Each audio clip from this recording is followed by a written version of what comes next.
कर्तव्यापुढे जीवाचीही पर्वा नाही याचा प्रत्यय भोकरदनमध्ये आलाय।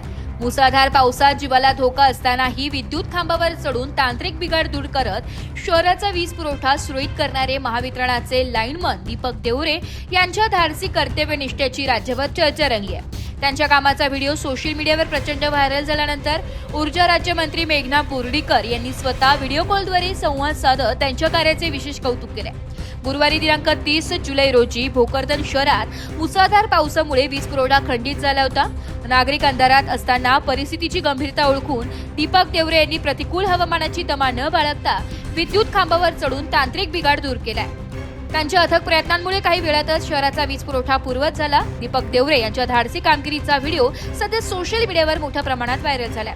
या व्हिडिओची दखल घेत ऊर्जा राज्यमंत्री मेघना बोर्डीकर यांनी शुक्रवारी 31 जुलै रोजी त्यांच्याशी व्हिडिओ कॉलद्वारे संवाद साधला।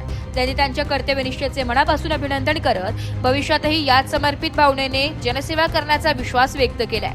यावेळी त्यांनी एक महत्त्वाचा संदेशही दिलाय। भर पावसात किंवा धोकादायक परिस्थितीत काम करताना सर्व आवश्यक सुरक्षा नियमांचे काटेकोर पालन करावे। स्वतःची सुरक्षितता ही तितकीच महत्त्वाची असल्याचे त्यांनी स्पष्ट केले। दीपक देवरे यांच्या धाडसी कार्यामुळे भोकरदनकरांनीही त्यांच्यावर कौतुकाचा वर्षाव केला असून असे कर्मचारीच खऱ्या अर्थाने जनतेच्या सेवेसाठी झटतात अशा भावना नागरिकांकडून व्यक्त होत आहेत। धन्यवाद मॅडम। धन्यवाद।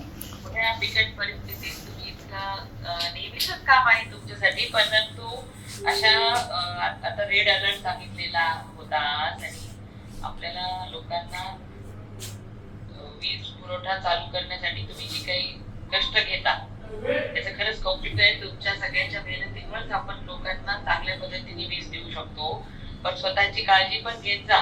हो मॅडम, हो हो, स्वतःची काळजी घेऊनच काम करतो मॅडम। शॉर्टिंग रॉड वगैरे सर्व वापरतो मॅडम।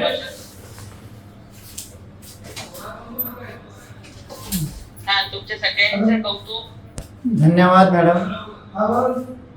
छान करता तुम्ही। पूर्ण सगळ्याच अधिकारी कर्मचारी सगळ्यांचंच कौतुक आहे।